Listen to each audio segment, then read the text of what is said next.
10 సంవత్సరాల్లో తెలంగాణ రాష్ట్ర ప్రభుత్వం యొక్క నిర్లక్ష్య వైఖరి వల్ల సుమారు 25,000 మంది విద్యార్థులు మొన్న జరిగినటువంటి సైనిక్ స్కూల్ అడ్మిషన్స్ కి ఎంట్రన్స్ రాసి రేపు మాపు రిజల్ట్ వచ్చిన తర్వాత అడ్మిషన్స్ వస్తాయని ఎదురు చూస్తున్నటువంటి సమయంలో ఆంధ్రప్రదేశ్ ప్రభుత్వం 10 సంవత్సరాలు ముగిసిపోయినందున తెలంగాణ విద్యార్థులంతా కూడా నాన్ లోకల్ కోటా అవుతారని ఒక సర్క్యులర్ ని కోరుకొండ సైనిక్ స్కూల్ నుంచి ప్రకటించడం జరిగింది.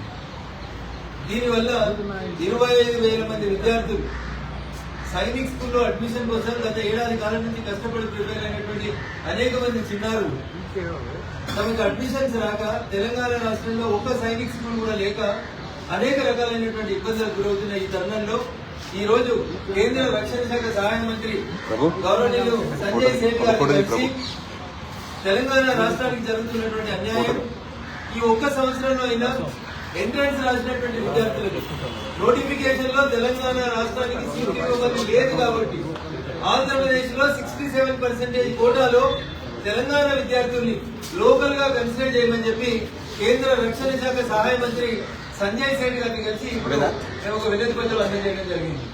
సానుకూలంగా స్పందించినటువంటి మంత్రి గారు ఈ రోజు సాయంత్రం 7 గంటలకు వారు మాస్కో వెళ్తున్నారని 11వ తారీఖుకి వారు రష్యా నుంచి తిరిగి రాగానే రాజ్నాథ్ సింగ్ గారితో కలిసి ఖచ్చితంగా చర్చించి తెలంగాణ విద్యార్థులకి న్యాయం జరిగేలా చేస్తారని చెప్పి హామీ ఇవ్వడం జరిగింది.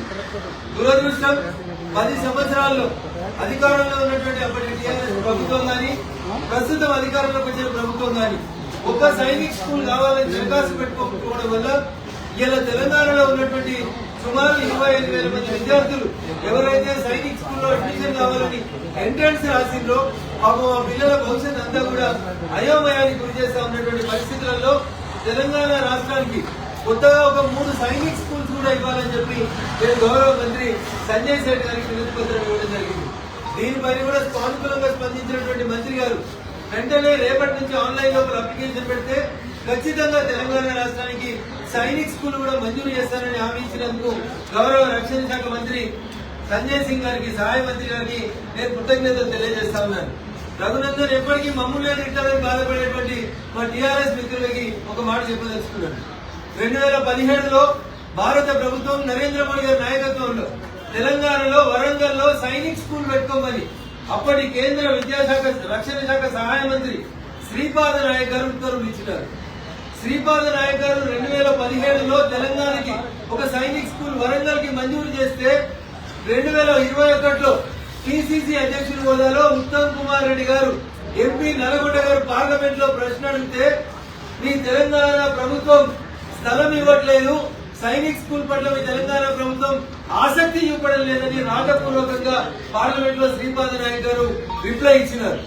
2014 తెలంగాణ రాష్ట్రం ఏర్పాటైన నుంచి 2025 వరకు రాష్ట్ర ప్రభుత్వం చొరవ తీసుకోకపోవడం వల్ల తెలంగాణ రాష్ట్రానికి ఒక్క సైనిక్ స్కూల్ కూడా రాలేకపోయింది. దీనివల్ల అనేక మంది విద్యార్థులు నష్టపోతా ఉన్నారు. నిన్న మొన్న వచ్చినటువంటి సర్క్యులర్ వల్ల తెలంగాణ ప్రాంత విద్యార్థులకు అన్యాయం జరుగుతుందని నాకు తెలిసిన వెంటనే విద్యార్థులు వారి తల్లిదండ్రులు తీసుకుని ఈ రోజు వచ్చి రక్షణ శాఖ మంత్రి గారిని కలిసి చేయడం జరిగింది. నేను సూటిగా ఒకటే అడగదలుచుకున్న రాష్ట్ర ప్రభుత్వాన్ని, 10 ఏళ్లు పాలించినటువంటి ప్రభుత్వం సైనిక్ స్కూల్ 2017లో మంజూరు అయితే 2023 డిసెంబర్లో గద్దె దిగేదాకా వాళ్ళు కనీసం దరఖాస్తు పెట్టి కేంద్రం మంజూరు చేసిన సైనిక్ స్కూల్ కనీసం స్థలం ఇవ్వలేదు. ఇప్పుడు వచ్చిన ప్రభుత్వానికి కూడా నేను చేసేటువంటి అప్పీల్ 15 నెలలైంది. స్పెసిఫిక్ గా మీరు స్థలం ఎక్కడ ఇస్తారో రేపు మీరు తెలియజేస్తే కొత్తగా తెలంగాణకి 3 లేదా 4 సైనిక్ స్కూల్స్ ని మంజూరు చేసి తీసుకొచ్చే బాధ్యతని రఘునందన్ మెదక్ పార్లమెంట్ సభ్యులుగా తీసుకుంటారని చెప్పి ఈ సందర్భంగా తెలియజేస్తూ విద్యార్థుల మానసిక వేదనని సహృదయంతో అర్థం చేసుకుని ఈ అకాడమిక్ ఇయర్ లో వీళ్ళ అడ్మిషన్స్ కోసం ప్రయత్నం చేస్తానని మాటిచ్చిన కృతజ్ఞతాభివందనాలు తెలియజేస్తా ఉన్నాను. Thank you. రాష్ట్రంలో ఆర్థిక పరిస్థితి అస్సలు బాగాలేదు. ఉద్యోగులు డిమాండ్లతో నన్ను కోసుకొని వండుకొని తింటారా? ఇంత చేతగాని ధనం తన మాటలలో వ్యక్తపరచడం అనేది ముఖ్యమంత్రి కుర్చీలో కూర్చున్నటువంటి వ్యక్తికి తగ్గదు. టీఆర్ఎస్ ప్రభుత్వం అధికారంలో ఉన్నప్పుడు ఆర్టీసీ కార్మికులు సమ్మె చేస్తామంటే పిసిసి అధ్యక్షుడు హోదాలో రేవంత్ రెడ్డి గారు మాట్లాడిన మాటల్ని ఒకసారి మా మీడియా మిత్రులు గుర్తు చేసుకోవాలి. మరి ఆ రోజేమో సమ్మె బొమ్మని సమ్మెకు మద్దతు ఇచ్చినటువంటి ముఖ్యమంత్రి ఇవాళ ఏం మాట్లాడుతున్నాడు? కోసుక తింటారా? నిన్నెందుకు కోసుక తింటారా? మనిషిని కోసుక తింటే విషయం అవుతాడు, నిన్ను కోసుక తింటే కూడా ప్రజలకు విషయం అవుతుందట. చేత కాకపోతే పాలన చేత కాకపోతే అయితే లేదని చెప్పండి. కానీ కింద పెట్టి మీరు మళ్ళీ ఎన్నికలకు పోతారా, రాష్ట్ర అసెంబ్లీని డిజాల్వ్ చేస్తారా, ఏదో ఒకటి చేయండి. నీ చేతగానికి ఇప్పుడు వచ్చి కొత్తగా నన్ను కోసుక తిందా, నేను రూపాయి ఇయ్యను. ఎప్పుడైనా ఏ ముఖ్యమంత్రి అయినా ఏ రాష్ట్రంలోనైనా ఇంత అసమర్థంగా ఇంత అస్తవ్యస్తంగా పరిపాలనని కొనసాగించినటువంటి ముఖ్యమంత్రి ఎవరైనా ఉన్నారంటే అది కేవలం మన ప్రస్తుత తెలంగాణ ముఖ్యమంత్రి గారు తప్ప ఇంకొకటి కాదు. చదవకపోవడమే కదా. ఏం చెప్పిండు? రాహుల్ గాంధీ గారిని తీసుకొచ్చిన ఒకసారి గుర్తు చేయాలి. రాజు గారు ఇవన్నీ పథకాలు ప్రకటిస్తున్నారు కదా, పైసలు ఏడికెళ్ళి వస్తాయని చెప్పి మీలాంటి ఒక జర్నలిస్ట్ మిత్రుడు అడిగితే ఆ రోజు రాహుల్ గాంధీ గారు చెప్పినటువంటి మాట, కేసీఆర్ కుటుంబం 1,00,000 కోట్ల రూపాయలు అవినీతి చేసి తిన్నారు, అది కక్కిస్తాం, ఆ పైసలు తీసుకొచ్చి తెలంగాణ ప్రజలకు పంచుతాం. నేను 1 అవర్లో మీకు షేర్ చేస్తాను. ఆ ప్రెస్ కట్ ఇప్పుడు ఢిల్లీ ప్రెస్ గ్రూప్ లో పెడతాను. రాహుల్ గాంధీ గారి నోట రేవంత్ రెడ్డి గారు ఎన్నికల ప్రచారంలో చెప్పించి మీరు చెప్పిన ఈ ఉచిత పథకాలకు డబ్బులు ఎక్కడ అడిగితే కేసీఆర్ కుటుంబం దగ్గర నుంచి 1,00,000 కోట్లు దక్కించి దాంతో పథకాలకు పైసలు ఇస్తా అన్నాడు. మీరు అధికారంలోకి వచ్చి 16 నెలల దగ్గరకు వచ్చింది. 16 నెలల నుంచి కేసీఆర్ దగ్గర నుంచి కనీసం 16 పైసలు గుంజిండ్రా మీరు?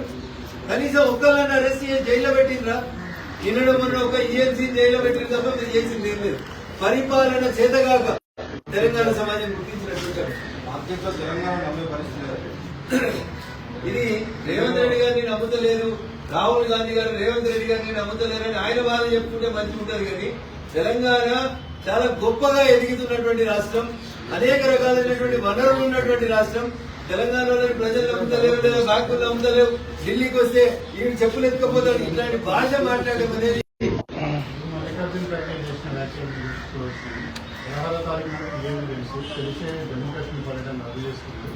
కానీ టూరిస్టులను కాపాడంలో విఫలమైన తనను మాత్రం తాను కాపాడుతున్నాడని కామెంట్ చేశారు. కాంగ్రెస్ పార్టీ మొదటి నుంచి ఈ దేశ రక్షణ విషయంలో అనేక సార్లు పక్క దేశాలతో రాజీ అయ్యేటువంటి మాటలు మాట్లాడుతుంది, పాకిస్తాన్ కు అనుకూలంగా ఉండే మాటలు మాట్లాడుతుంది తప్ప ఈ దేశ ప్రజల హితం కోరేటట్టు పనిచేయలేదు. ఒకవేళ ఈ దేశ ఇంటెలిజెన్స్ కానీ డిఫెన్స్ కానీ ప్రధానమంత్రి గారు కానీ ఆ సమాచారం తెలిస్తే అందరికంటే ముందు దేశ భద్రత కోసం nation first party next individuals last అని కొట్లాడేటువంటి పార్టీలో పుట్టి పెరిగి ఎదిగినటువంటి ఇది దురదృష్టం. ఖర్గే గారు లాంటి ఒక సీనియర్ పొలిటీషియన్ అట్లా మాట్లాడడం అనేది కాంగ్రెస్ పార్టీ దిగజారుతానికి నిజం. నోరుతో నవ్వడం, నొసతో ఎక్కించడం కాంగ్రెస్ పార్టీ అలవాటు. అఖిలపక్ష సమావేశాలేమో మీరు ఏం తీసుకున్నా సపోర్ట్ చేస్తామని మాట్లాడతారు. బయటకు వచ్చి ప్రెస్ మీట్ పెట్టి నరేంద్ర మోడీ గారికి 3 రోజుల ముందే తెలుసని ఎవరిని బదనాం చేద్దాం అనుకుంటున్నారు మీరు? నరేంద్ర మోడీ అంటే ఈ దేశ ప్రధానమంత్రి గారు. ఈ దేశ ప్రధానమంత్రి గౌరవాన్ని తగ్గించి పాకిస్తాన్ నుంచి ఊరట కలిగించేటువంటి మాటలు మాట్లాడేటువంటి ఇట్లాంటి మనుషులని ఏమనాలని దేశ ప్రజలు ఆలోచించారు. Okay sir. Thank you.